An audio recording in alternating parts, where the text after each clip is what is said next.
What I'm sharing with you is a piece that our West Coast correspondent, Kay Petrini, has shared with me. Brought it to my attention. She sent me a link and a note along with it about the importance of this piece. And as I'm sharing it with you, keep in mind you can get this and read it yourself by going to the website eand.co. It's written by a guy named Umar Haq, or Hake, H-A-Q-U-E. The website is Eudaimonia, E-A-U-D-I-M-O-N-I-A. I'm not sure how to pronounce it, Eudaimonia. But the website is eand.co. So check it out. But the title of it is Trump Wants to Use Martial Law to Terrorize Americans and Steal the Next Election. That's the subtitle. The title, Do Americans Get That Trump is Instituting Martial Law? I think some of us get that, right? I'm sure you do. I know damn well I do. All right. Right before the break, I was sharing with you what Umar had written, step by step, town by town, city by city. The shock troop added to that one. This one added to that one. It's this little group and then that little group. Their powers expand to take away your freedom one by one. An occupying force whose power is always growing and never really goes away. And before anyone really knows it, they're living in a police state, an authoritarian society. Nobody can really remember how it ended up this way. It seems to have happened in a kind of slow-motion suicide of a democracy. Well, it happens that way because every good authoritarian knows that's how you normalize it, how you minimize resistance, how you create that strange mix of apathy, bewilderment, and fear all at once by getting people to ignore what their gut is shouting at them. A mind always says, oh, come on, it's not that bad. Those troops aren't on my street yet, and even if they are, they're still pretty friendly, aren't they? Stop imagining the worst. Everything will be fine. The unthinkable isn't thought fast enough, widely enough. And so, one small step at a time, martial law spreads like a black veil across the society, replacing civil society, democracy, decency, and a modern society. It's hidden in plain sight, predictably, funnily, sadly. Nobody much is seeing it because the demagogue's magic is blinding. Trump is instituting martial law now. So let me put it another way, which is more accurate still. Just before a crucial election, one which will decide if democracy lives or dies, a president who would be dictator, like America's Gaddafi or Saddam Hussein, feels he's on the ropes. So he's beginning to institute martial law, which is the rule of an occupying paramilitary force over and above civil law and everyday democratic norms. If you doubt that, as your rational mind still might, let's think about it for a moment. What is martial law? Here's a definition which will do just fine. Quote, martial law is the imposition of direct military control of normal civil functions or suspension of civil law by a government, especially in response to a temporary emergency where civil forces are overwhelmed or in an occupied territory. End quote. Let's take that step by step. The imposition of direct military control. The so-called federal agents that Trump is sending to occupy America's cities and towns aren't part of the Army or Navy or Air Force, but they are part of an ominously named Homeland Security.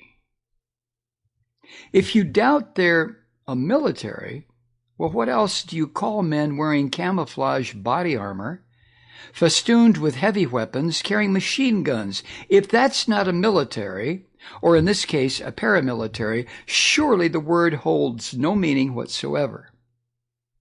What are they there for? The suspension of civil law.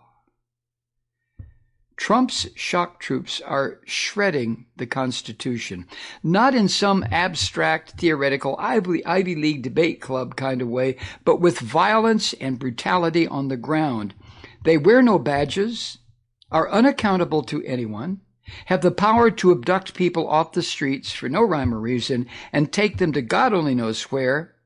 The right to free speech, assembly, association, privacy, peaceful protest. To just walk down a street with your friends carrying a banner, bang, gone. They gassed the mayor of a major American city. Civil law doesn't matter to Trump's army of shock troops. If it did, they wouldn't be gassing mayors who are elected public officials. What does it matter to Trump and his shock troops? Why are they there?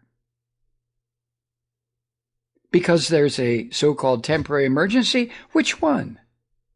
Could it be the lethal pandemic, which Trump's stunning negligence allowed to explode and become the worst outbreak in the world? How about the 18th straight week of more than 1 million people filing for unemployment?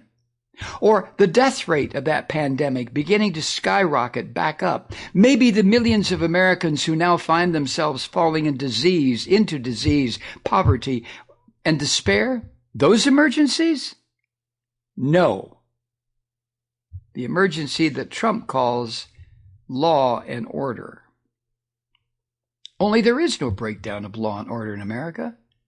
At least not at the level of people peacefully protesting in the streets for the causes of equality and justice. The breakdown of law and order in America is a demagogue president who's instituting martial law. What those of us who survived authoritarianism and studied it know and need to share with you is this. If you want to kill a democracy dead, first you chop off its limbs. Then you slowly suffocate it. You deprive it of the air it breathes. First, you chop off the limbs. You appoint acting directors, who are your cronies in the extremist projects of ethnic supremacy and racial cleansing, to head most of the major offices of government. You purge government of every last decent civil servant you can, so nobody much is left to stand in the way. You stack the courts with unqualified extremists, too, so that you're protected from legal challenges. Check, check, and check. At this point, the stage is set. For what? For you, the authoritarian, to begin suffocating a democracy to death. That means one by one taking away people's basic rights. You don't send 100,000 shock troops to every small town. You just send a few hundred men to the cities, especially where people resist your brutality and violence and supremacism. You use those shock troops to make an example. This mayor resisted. He got gassed. These people thought they could resist. They got beaten. These people thought they could express their voices in opposition to the leader. They got abducted. This group of mothers thought they could link arms and oppose the leader. They got disappeared. You make an example as loudly and publicly and visibly and violently as possible. This is what happens when you cross me. You pay the price. The price is a heavy one. It's not one that anyone in a decent society is used to paying. Beatings, abductions, disappearances, gas attacks, and so forth. This is the price you pay for crossing me. A society descends into an atmosphere of fear and panic, usually. People do what they tend to do when they're threatened by overwhelming force. They get frightened. The intimidation and brutality serve their purpose.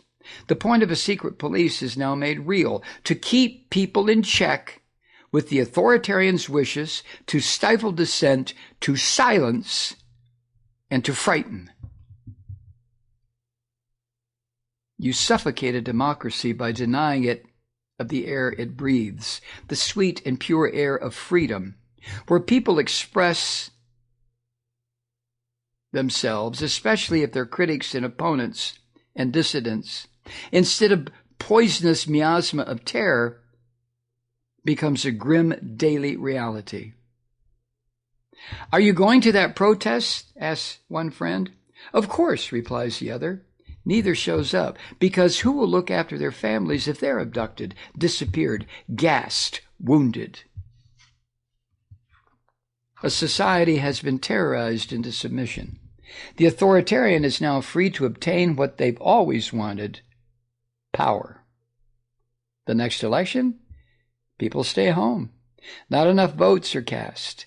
That atmosphere of fear has never gone away. The authoritarian wins it, and that's it. Game over. The last election that country is to have, at least for a generation. Those of us who've studied and lived through authoritarianism have seen this before, and it's our basic duty as decent and sane human beings to warn you. But it's your duty to heed the warnings this time, not to ignore it like the last 4 years. That's how we got here, to a place where a lunatic demagogue is destroying America before the eyes of a baffled, shocked, horrified world. Heed the warning this time, because this is the last time, the last chance.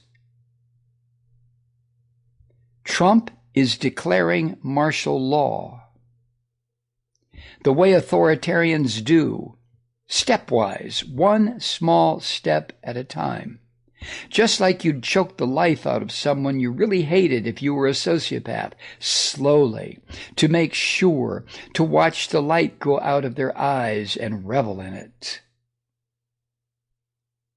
How do authoritarians win? By making the abnormal seem normal. By transgressing so often and so frequently, it all comes to seem plain. By making each transgression worse than the last, so yesterday seems like old small stuff. But it isn't. All those transgressions, camps, bans, raids, purges, are a pattern leading up to this. The imposition of a creeping kind of martial law just before a crucial election, one city at a time. A group of shock troops added to the last, one at a time. One set of new powers for them to abuse people with at a time. Until anyone barely remembers a time when people weren't being disappeared off the streets, or beaten, or gassed, or thrown into the camps. It's not me telling you this. It's history. It's the ghosts of Orwell, Camus, Arendt, Frankel, Malala. All the people in all the nations who've been through this before and know how it ends. They're the ones trying to tell you in a desperate whisper that barely pierces the veil of time. Heed the warning. This is your last chance.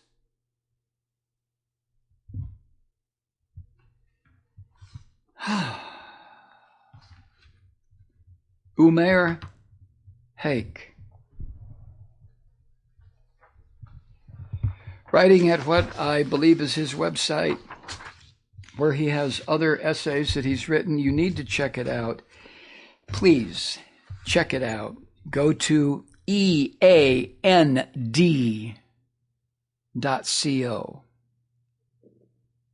eand.co.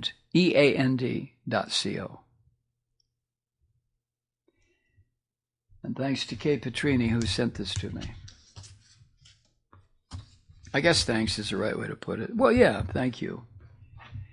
This is what I mean. I said this a couple of months back when it became clear. I mean, really clear. I mean, crystal clear what Trump's motives were. To poison the possibility of an election that will throw his ass on the street where he belongs. To impose, as Umar points out, slowly, incrementally, martial law. To destroy democracy, to destroy the country, to destroy the institutions that have been put in place over the past 240 years to try to get us to the point of realizing what the framers laid out in our founding documents. Ideas and promises that they never kept because they couldn't, or they wouldn't, or they didn't. But the documents are still there. Those people are all dead and gone, but the documents are still there. The idea of self-governance, the idea of democracy, the idea of a democratic republic, they're all still there. The ideas are there. And then along comes a bum, a thug, a monster like this filthy Donald Trump, who for some satanic reason is supported by so-called Christians and Republican thugs of the junior variety, all these little cretins that are running around in the U.S. House and Senate. Mitch McConnell comes to mind, and there's scores of them, literally hundreds of them. Filthy little junior demons who are doing Trump's dirty work for him. I mean, we're here. This is now. And what are we doing about it?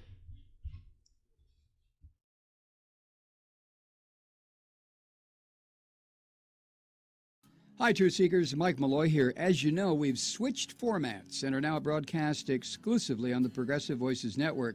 So that means you get fewer program interruptions, no corporate commercials, and lots of profanity. But our format change also means some of our radio listeners no longer hear the program. It's been a while since I mentioned our podcasts, so you may have forgotten that there is a way to listen to this program anytime you need a good dose of screaming. Visit MikeMalloy.com and subscribe to our podcast. You have your choice. You can listen to The Ranting with the audio podcast or listen and watch me lose control with a video podcast subscription. As a podcast subscriber, you can download the program to your mobile device and take me with you wherever you go. And if you have a friend who needs a dose of truth-seeking, you can give a gift subscription as well. That's MikeMalloy.com. And never miss a minute of the uncensored fun and frivolity.